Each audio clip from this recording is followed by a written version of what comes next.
Project as they discuss how to support non-ordinary states of consciousness. Psychedelics and other non-ordinary states can be insightful and transformative, but they can also be disruptive and frightening, not just for the person having the experience, but for their friends and family as well. Being prepared to help can make a big difference. How can we show up for others in distress? How do we care for ourselves when supporting someone in crisis?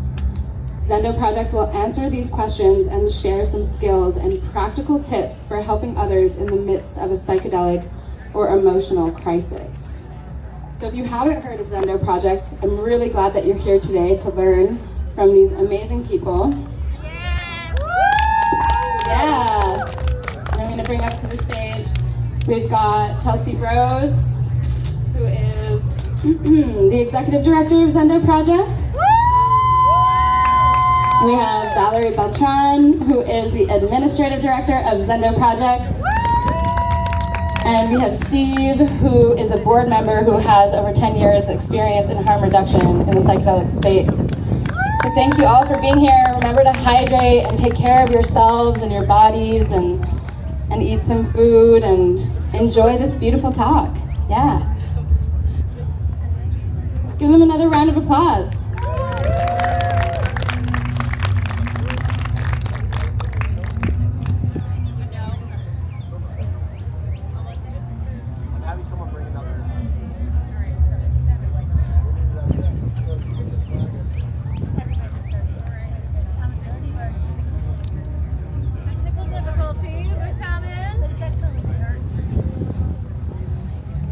Check. Is that working? Can everybody hear me?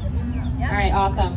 We're having some tech difficulties. We had a slideshow for you all, but we're just going to improvise here while they're working on that. You want to sit in the middle, so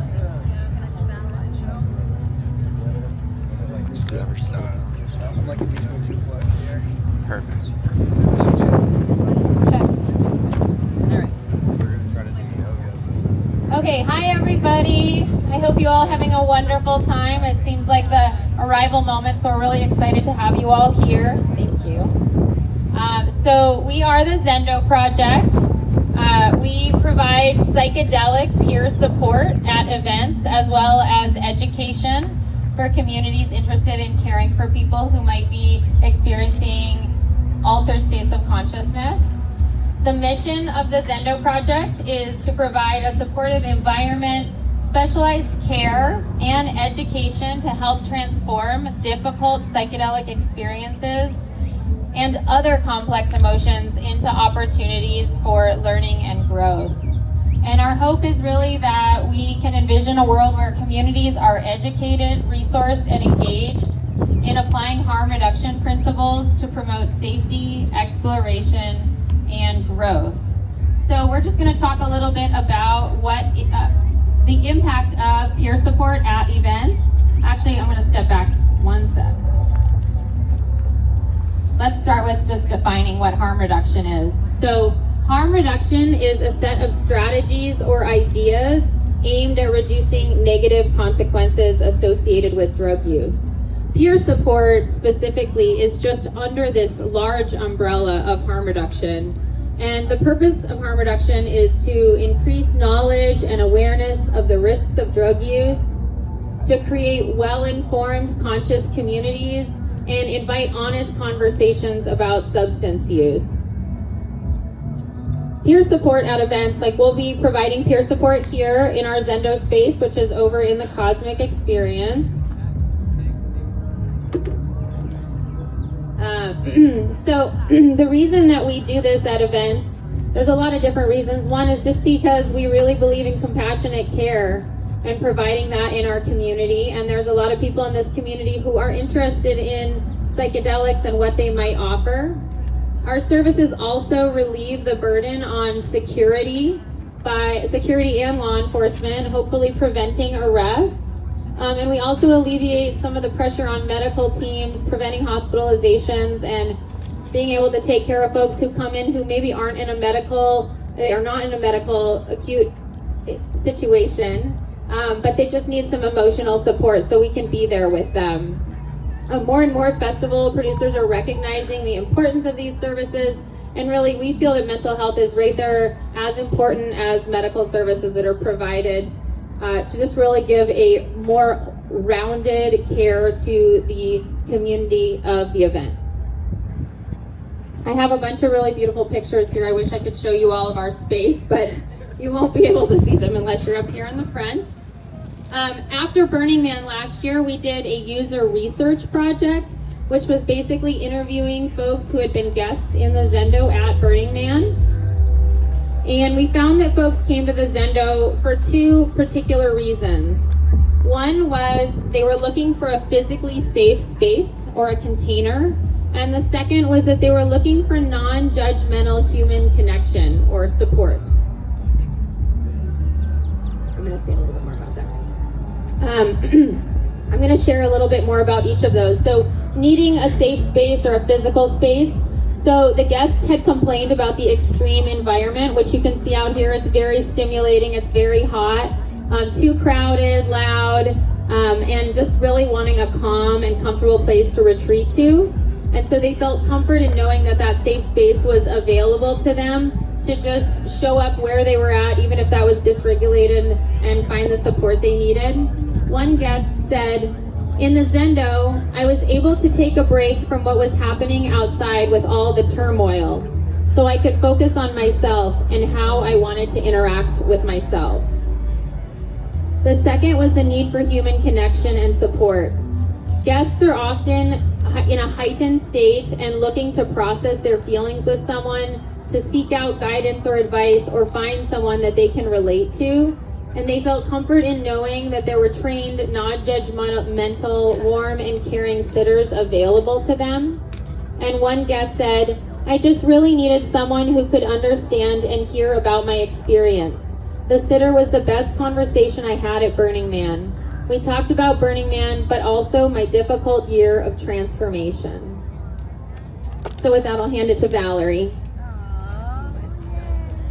Okay, so let's take a step back and make sure we're on the same page about what we're even referring to when we're talking about psychedelics. So we have a list of a lot of common substances, psychoactive substances that you'll probably see at festivals. Obviously you can't see them. You probably know a lot of these: LSD, MDMA, psilocybin, etc. We also see a lot of combinations of these psychedelics. So one thing that we have to deal with is like people not always being certain what they took, combinations that don't always work well together. One of the next slides that we have that I wish I could show you is a guide to drug combinations, which ones really do not work well together, which ones are really dangerous. If you want to see it, and I highly recommend taking a picture of it, it's outside our Zendo, so you can come see. It's a big poster, take a picture, share it with your friends, very helpful information. So we're going to be talking about a lot of people needing support from psychedelics, so it's probably going to sound kind of negative about psychedelics. So a bigger question is, why do people even take psychedelics, and what do psychedelics do? So there's a lot of evidence of people using psychedelics throughout history and throughout all different cultures.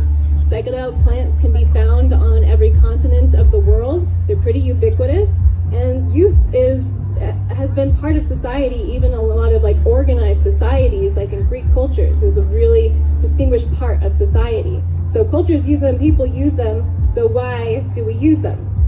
So one of the reasons is for growth, for personal transformation, for looking within.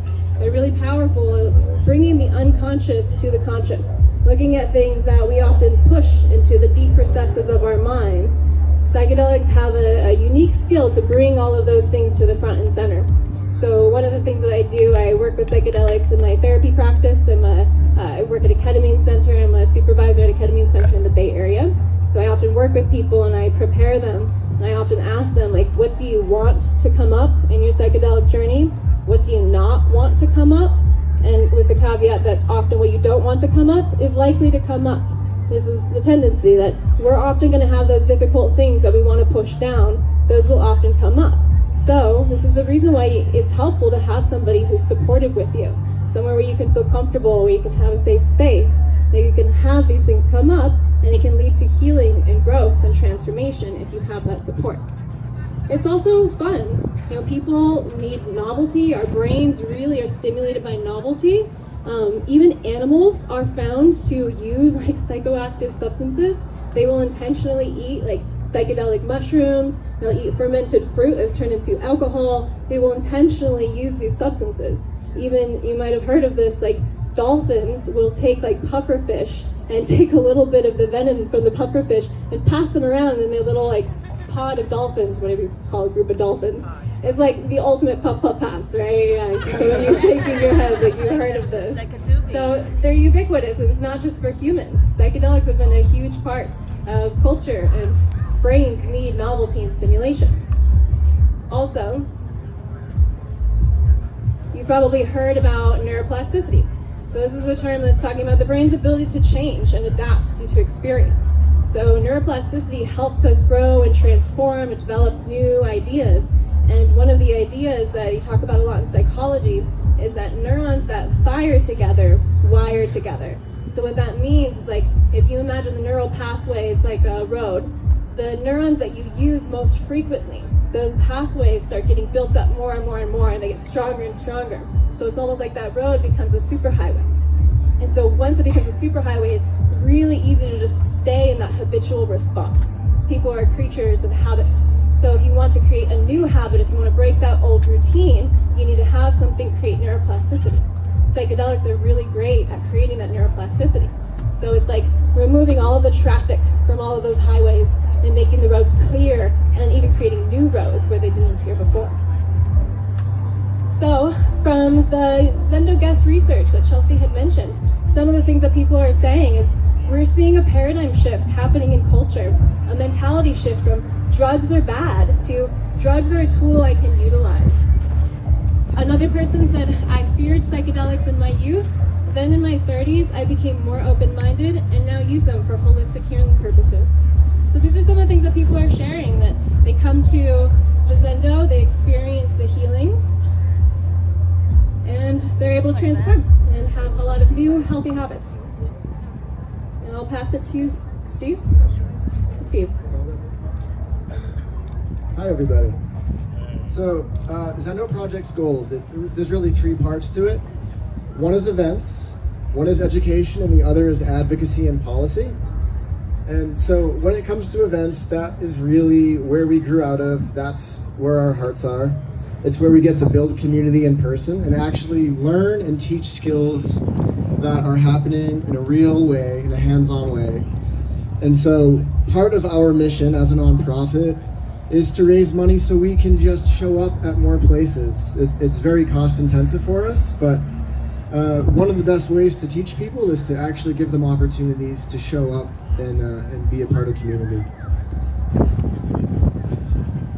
The other goal, expanding education and workshop opportunities, that's so we can train people out in the world. They might not be a part of the festival, the larger festival community, but they might be doing psychedelics in their local areas, and we want those people to be resourced as well. So right now we're running 4 modules that are month-long throughout the year, and we're doing some one-off trainings. And so if you're interested in that, please, we can talk about that later. And lastly, we want to change the policy paradigm when it comes to harm reduction.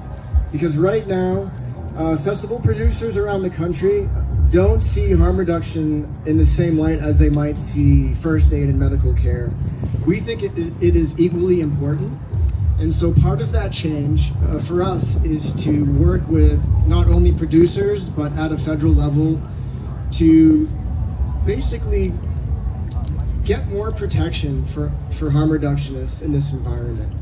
Because right now, insurance-wise, we're not quite protected in the same way that medical outfits are. So there's a challenge there. And do you want to say anything else about that? Yeah.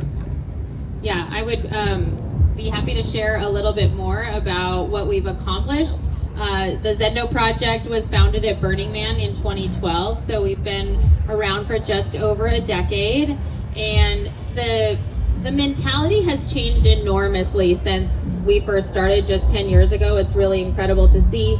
In our early years at Burning Man, they didn't even want us to put psychedelic in our literature, and now we're a very well-known psychedelic peer support service at Burning Man. So just it's very clear to see how there's a lot more acceptance happening, and the movement has grown in really big ways. And so the Zendo Project, since 2012, we've served over 7,000 guests in the Zendo. And if you just think about one difficult experience that you've had and had support at, you can just imagine the impact and how far that goes when we can support 7,000 people. And, you know, like Steve was saying, we really want to get out to more events and be able to provide these services in more states and more environments so that more people can become familiar with really the value that they provide. Additionally, we've trained almost 9,000 sitters, or folks who've just come from the public who are curious to learn more about peer support and psychedelic care.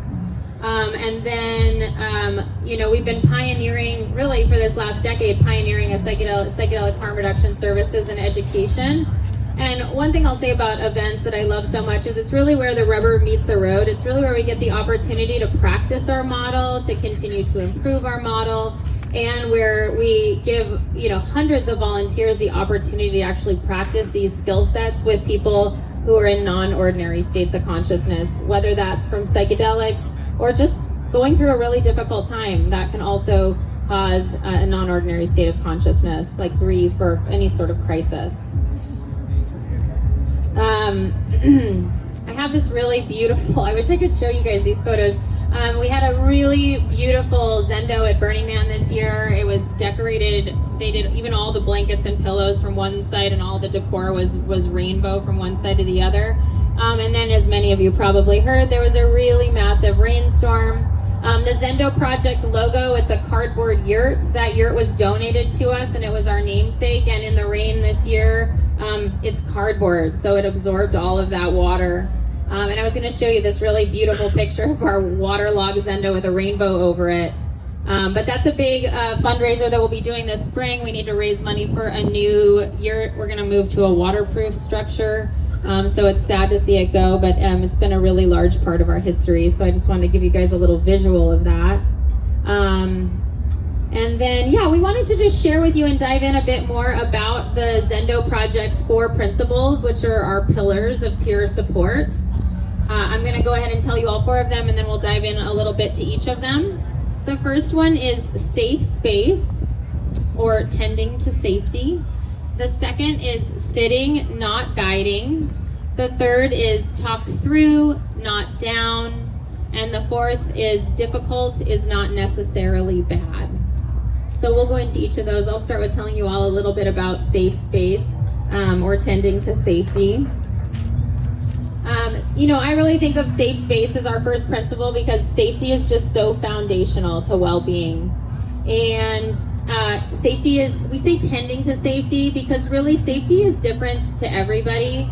And to tend to safety, it just really requires attunement and integrity. So just attuning to what's happening for somebody, attuning to what they might need as an individual. It requires that we take a look at the set and setting. A lot of you may know what set and setting means. Set is our mindset in a given moment, so what's going on internally. Setting is our external environment, what's happening around us. The environment, the people that we're with are also part of our setting. And so, you know, safe space just basically gives the foundation for us to provide the care that folks are needing.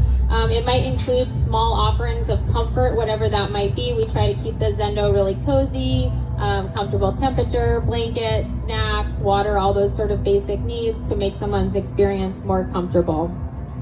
And then, yeah, sitting, not guiding is our second principle. Sitting, not, did I volume turn down a little? No? Okay, great. Sitting, not guiding is really my favorite principle. And it's because it's just so simple. Maybe not for us in our culture, Western culture. I'm definitely a busybody. But sitting, not guiding is just about being. It's kind of this feeling like when you're with somebody and they're having a hard time and you're thinking to yourself, gosh, what do I do? What do I need to do? You can actually just remind yourself that you might not need to do anything at all other than to just be there with them and let them know that you're there. And this, I think this approach, it just really allows someone's inner intelligence and inner guide to lead the way, right? They know themselves that whatever's coming up for them is for them and from them. And so it just gives the opportunity for that to be at the front, and then for us to just be present with that. You know, that presence can be really powerful. So I think it's just a nice reminder, and the reason that I love that principle so much is that it's not about doing anything. It's just about being in presence and beginner's mind.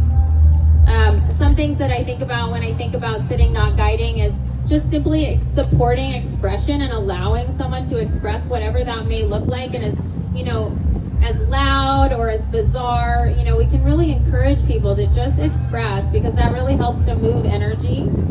And give reflections about what we see are happening. I noticed this. When you said this, I thought of this. And also reframing if if there's a negative association and you see some way to say that might bring some insight in a different way, we can reframe. And lastly, I'll say, you know, there are times where guiding is important. Maybe it's about safety, where we will be more oriented toward guiding, but the guiding should always help guide someone back toward themselves. And so then I'll hand it to Steve. He'll talk a little bit about through, not down. Yeah, talk through, not down. It's sort of the part B to sitting not guiding, but it essentially means not distracting someone from their experience, but helping them get back to what they're actually going through. So, you know, I think Winston Churchill said, if you're going through hell, the only way out is to keep going, and that's sort of our philosophy as well. So, talk through, not down. You try to orient yourself with the person in a way that you're asking, you know, active questions. You're not oversharing about yourself. If they mention something that they're experiencing, you know, reflect that back to them. And so allow them to talk about their experience. We're not trying to distract them with balloons, shiny objects, music. Sometimes there's a place for those things, but if that person's trying to get through this experience, it's much better if you can gently help them face it. And even if it's making you as a sitter or a helper uncomfortable, it's okay, but try not to have an agenda and try to let that person lead the way.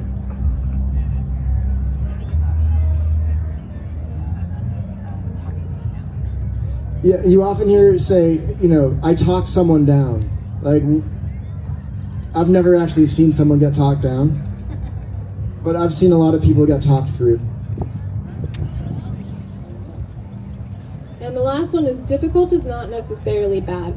And what that's referring to is that, as I said earlier, psychedelics have a really great way of bringing up the unconscious material. And often what we push down into the unconscious is the difficult material, sometimes difficult memories, traumas, painful experiences, anything that we don't like to think about on a regular basis in our conscious mind. Those are the things that can often come up. So of course, it's not always going to be a comfortable experience. It can be quite difficult, which is all the more reason to have support when going through it. But difficult is not necessarily bad. It doesn't mean that it's a bad trip. That being said, I think there are a lot of people, especially therapists, who will say there's no such thing as a bad trip. I personally don't believe that. I think there can be bad trips. If you are having a difficult experience, especially in a not supported environment, if you are not feeling safe, if you're not feeling comfortable to go through the discomfort, it could be further traumatizing. It could be a bad trip. But if you have support with you, it could be exactly what you need to allow those difficult things to come up, to be able to heal, to transform. Those things need to come up. They can't live forever in our unconscious. So we see a wide variety of manifestations of the psychedelic experience in the Zendo and in the harm reduction world. I'll quickly go through a list of those things, and then we'll circle back and talk about a few of them that are really common. So some expressions of non-ordinary states. They can include uncontrollable movements. So sort of a somatic expression, almost like some kind of a trauma release. Someone might be curled up in a ball and non-communicative. There are people that will yell and vocalize, and we've seen speaking in tongues, like glossolalia, novel language formation, which is an interesting feature of some religious practices as well. So we see that happen in some slice of the population naturally. There's people that are having the God complex experience. It might be that I'm God, and we're all God, or it's I'm God and no one else is God. So there's two parts to that. Fear of dying is a super common one. Hypersexuality and flirtation.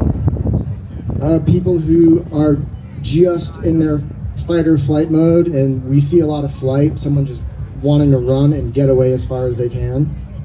And that presents its own challenges when you're trying to help folks. We see overwhelming emotions like sadness, grief, shame, guilt, high anxiety, expressive anger. All of these things we're talking about, they're all okay. Looping is another. Who's heard of looping? Yeah, just about everybody. Looping is another one. Paranoia, which is a tricky one to see and work with. And psychosomatic pain. So where there's nothing actually physically wrong with the person, but through their experience, they're having pain from some past trauma come up. So we'll circle back to a few of these. I noticed how many hands in the crowd raised their hand when Steve asked how many people have experienced looping. In the Zendo, supporting looping isn't an enormous challenge because we're just there with them, we're allowing them to be where they're at. And often what I found is that looping is more alarming for friends or family who happen to be nearby. They tend to be very worried that something's happened, that someone might not come out of their loop. So really, we just remind folks this happens. It's actually quite common.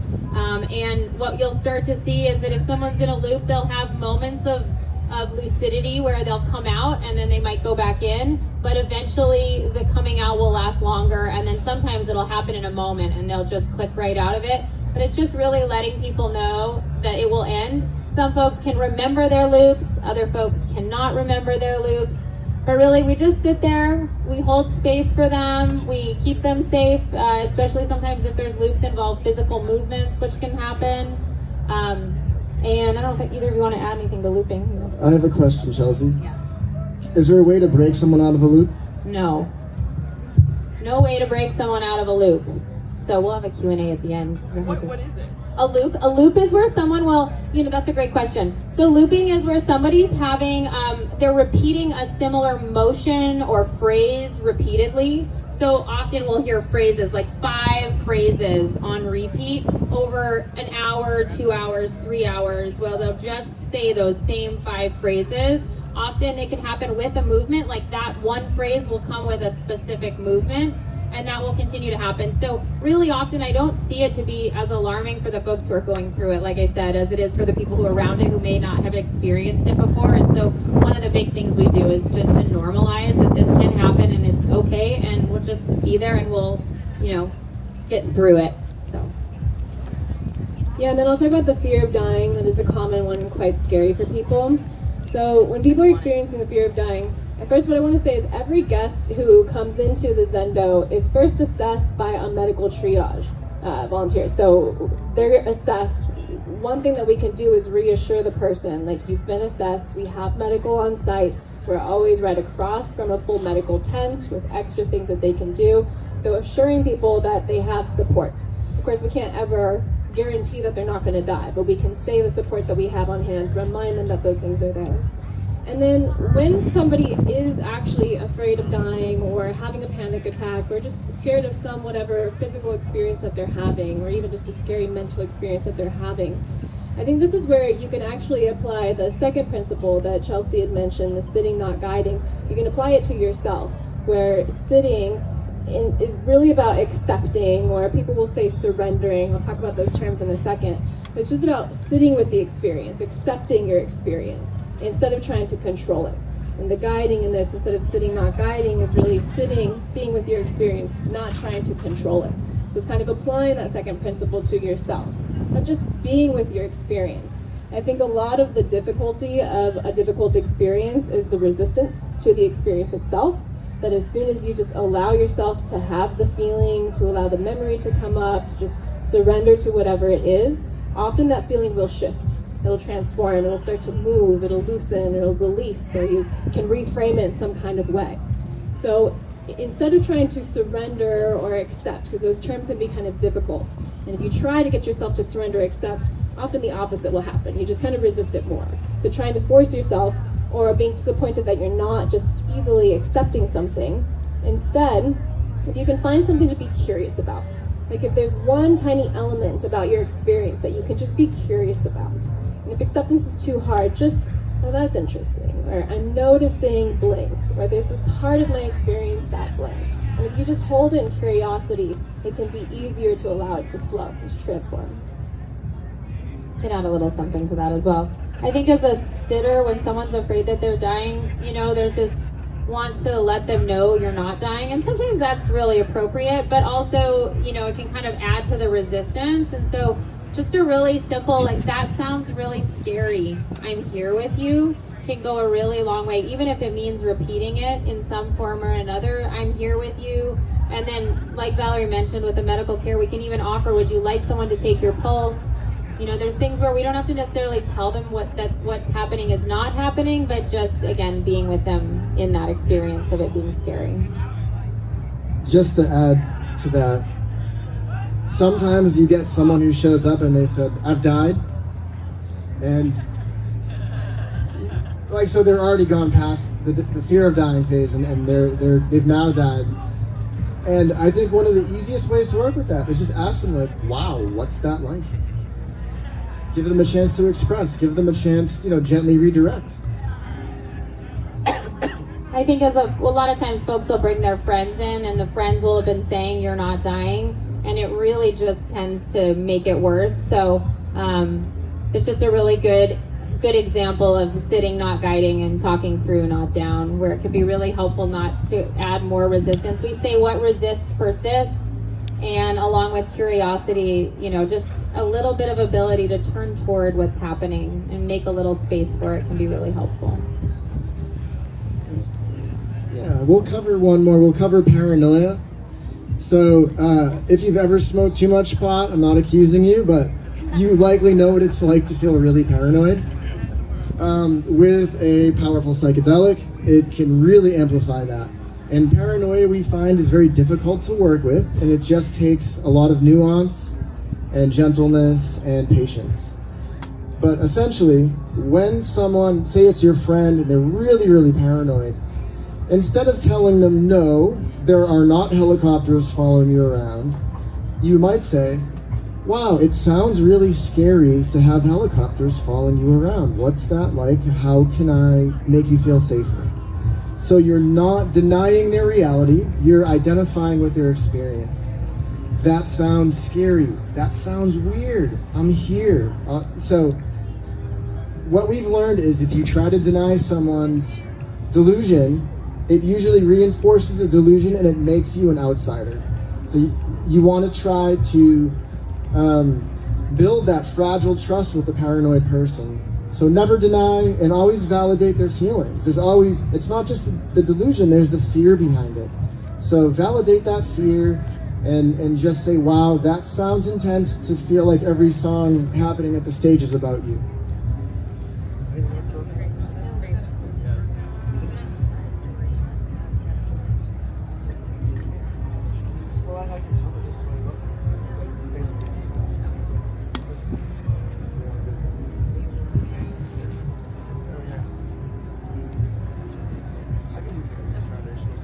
All right, so we're at the slide. If we had our slides up, you could see. Caring is foundational. So what we do as Zendo Project, we believe it is fundamental to the psychedelic movement. When it comes down to it, it's about caring for others. Everything else is kind of like secondary. It's about caring for ourselves and spreading more care and love in the world. And so, when it comes to what we do, we're not a money-making organization. We're a nonprofit, and we love doing this just because we believe in it. So, when you're out there in the festival and you see someone who might be having a difficult time, it's totally okay to go, hi, my name is so-and-so. You look like you might be having a difficult time. Is there a way I can support you? What's going on for you? And I want everyone here to feel totally empowered to take that person to the Zendo or find someone who can. And if it's happening in your camp, if you feel comfortable, it's okay to try to hold that space for them yourselves. We want everyone We want to be obsolete in the end of this. We want everyone to be resourced enough to take care of themselves and others.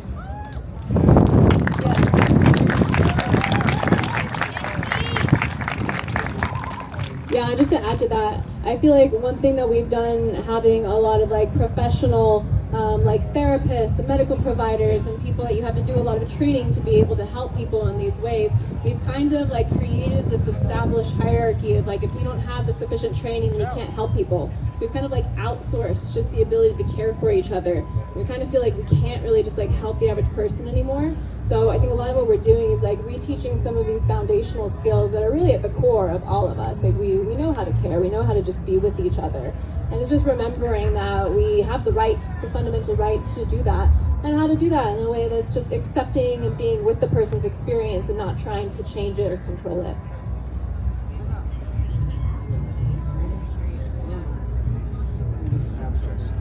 Just on that point, if you work in the mental health field or if you've ever been seeking mental health support, you know how hard it is to find professional help. You know how many barriers there might be.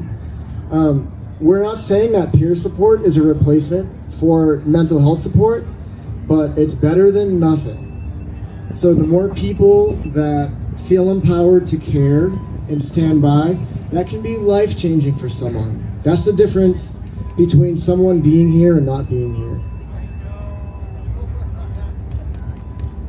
Awesome, y'all. Well, we're just going to take some time to open it up for Q&A. We sometimes feel like that's where the best discussions come from. So we welcome questions. What's the best way to get? I can go with the people with the microphone. The gal with the yellow Sweet. top.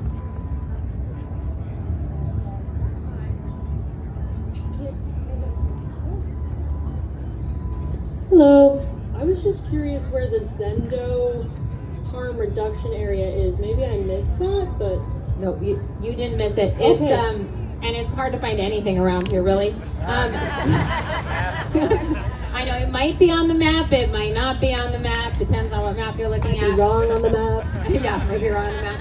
So we're in the Cosmic Experience, which is all the way as far as you can go that way. It's the area that's open 24 hours. So the main festival area will close at 2 p.m., but the Cosmic Experience is open 24 hours. And as you come into the Cosmic Experience from the festival, we're right there on the road, right across from medical, just before you cross into the volunteer area. Additionally, if you need Zendo, you can find anybody with a radio, any security guard, medical person, staff, event staff, production staff, anybody with a radio can radio us, and we'll do our best to try and find you out there. So.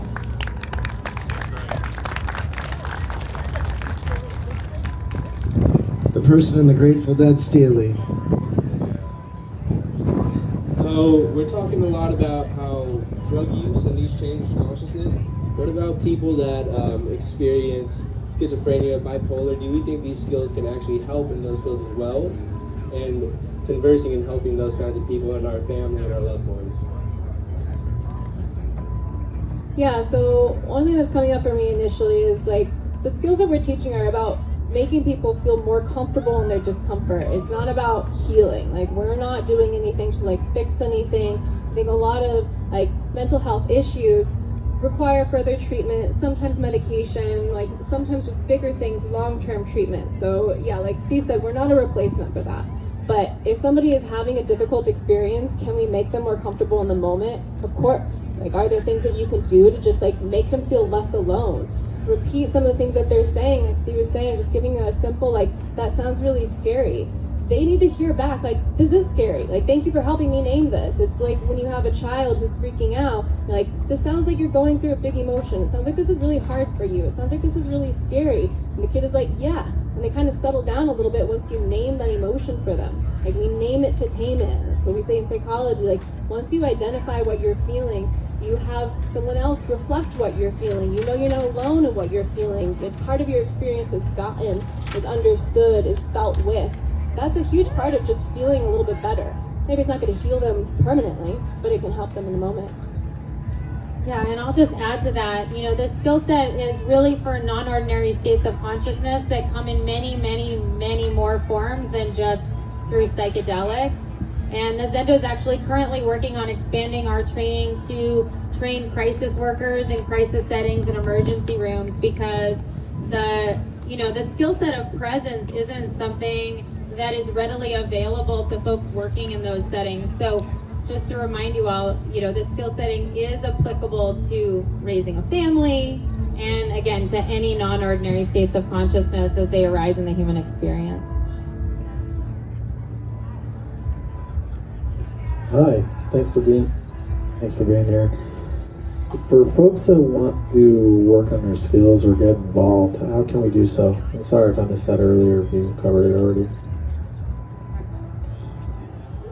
Well, you didn't miss it. We have a great slide telling you all about this. Unfortunately, you can't see it, but yeah, I have a nice little QR code and everything that you could just scan. But you can come by the Zendo and see all these things. We have also pamphlets that we're going to be handing out. Jessa over here will start handing out to everybody. But yeah, we have a training. The next one, it's 4 Mondays evenings, 5:30 to 7. 5:30 to 7:30 Pacific time. 5 to 7:30 Pacific time. And it's going to be in May is the next one, then again in July, then again in November. So that's a training for anyone. You don't have to be planning to attend one of our festivals. If you just want to experience these skills, learn them, if you have somebody in your life that you feel could benefit, if you want to take a psychedelic and you want your friend to sit for you and you just want them to have some of these basic skills, or if you want to sit for a friend, feel free. If you also just want like a family member who's not well versed in psychedelics, I have friends who I'm referring them to these because their families just don't know anything about psychedelics and they just want to know, like, what is this? Like, what do I do to just talk to somebody about psychedelics? It's great for anybody who just wants to learn a little bit more and have these soft skills. So that's one thing that's coming up. You can also get involved by joining our newsletter. We have a newsletter keeping you posted about events that are coming up, different things that are going on within the Zendo, different initiatives. We're also having a fundraiser June 1st, very significant day, happens to be my birthday. I'm very selfish about that. Thank you. It's actually just a party for me. We're doing a fundraiser at the Shulgin Farm in the Bay Area in Lafayette, California. And it's a joint fundraiser for the Shulgin Farm and also for our Zendo Project.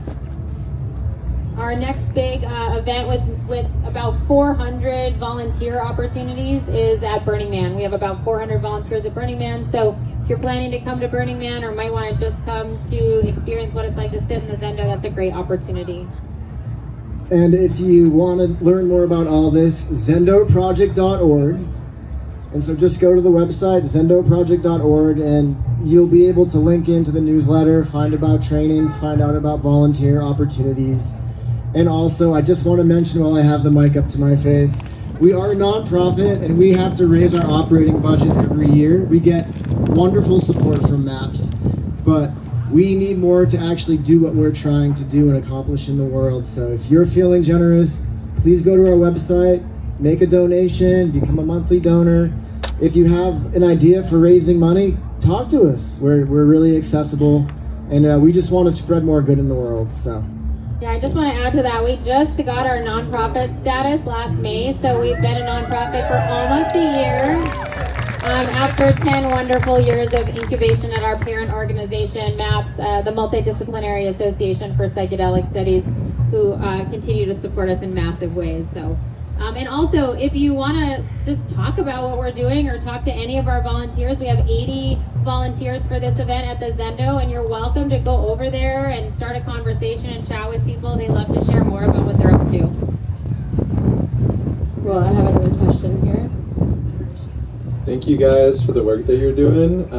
I recognize that what you guys do is like within contained space and it's often at a festival like this, but I'm curious what you guys might have to say about working with some of the more natural elements. And I've personally found if I'm going through a hard time, like being by a river, being by a movement, has really helped to move things within inside of me. So I'm curious, like, since you guys have so much experience, if you could speak a little bit more to working with this kind of medicine outside of an enclosed space. Yeah, I would say psychedelics in nature are awesome, with one caveat, like make sure you're safe, because nature can be unpredictable. So if you're by a river and you're on 5 grams of mushrooms, maybe don't go swimming yet. Having a friend out there with you. goes a long way. So yeah, I mean, nature immersion and psychedelics, I mean, yes, as long as you plan and you're safe about it, and have a buddy, have a friend to come with you. Yeah. Yeah, I'll add to that. When I work with ketamine with clients, which is fully legal, by the way, in my practice, it's really lovely to be able to have like a totally controlled environment where we can have access to outside, we can sit outside, we can go for a walk. I live in the redwoods, we can go out. Like, it's really a beautiful part for clients to be able to reconnect with nature, and that is a big part of a lot of psychedelic experiences, to be able to have that. And in festivals, of course, we're kind of creating this container to get away from the elements, because it can be really hot, it can be windy, also the loud music, overstimulation, so we're creating that container. So yeah, most of what we've been talking about is just within the festival environment. But yeah, I think therapeutically, when you're intentionally creating like the settings, this is what Chelsea was talking about, set and setting, creating a setting where you have that opportunity to go into nature can be extremely healing.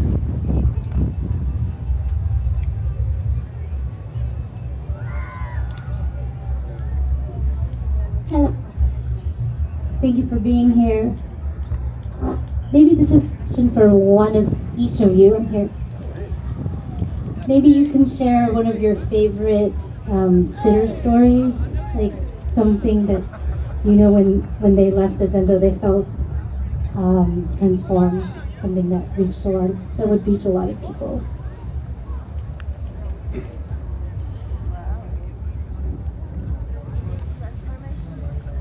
We're thinking about it. Yeah, we're thinking about it.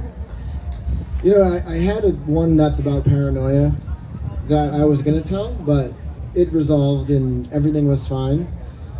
I'm thinking back to Lightning in a Bottle a few years ago, where there was a couple that came in together having a difficult time. And they were very nervous and apprehensive at first to be in there. But once we made them feel comfortable, I got the chance to eavesdrop on their conversation, and just witnessing them both talk about how much they loved each other, how much they thought the other was beautiful. They were speaking to each other's insecurities. So, that really had nothing to do with me, but, the environment that we created gave them this really safe, gentle space where they could drop in with one another. And they came in crying and afraid, and I like to think they're out there today still together, and they left happy and well, and just kind of witnessing people do the whole hero's journey, come in from the difficulty, the pain, the trauma, and they leave and they're like a new person, like they shed weight and like shed a burden off their back. And that is the most magical thing to get to witness, and we're honored to get to be a part of that. I will share that I first became a volunteer in the Zendo in 2013 after being a guest in the Zendo at Burning Man in 2012. And so there's so many people that have that experience where they come in and they just really connect with the difference that the support made, and they come back and volunteer with us. So I also really love that, being on both sides of the coin and really getting to be inspired by an experience so much so that you want to come back and join efforts to support the community. We're not only Zendo, we're also clients. We're all just people at the end of the day, right? We all need help, we can all offer help.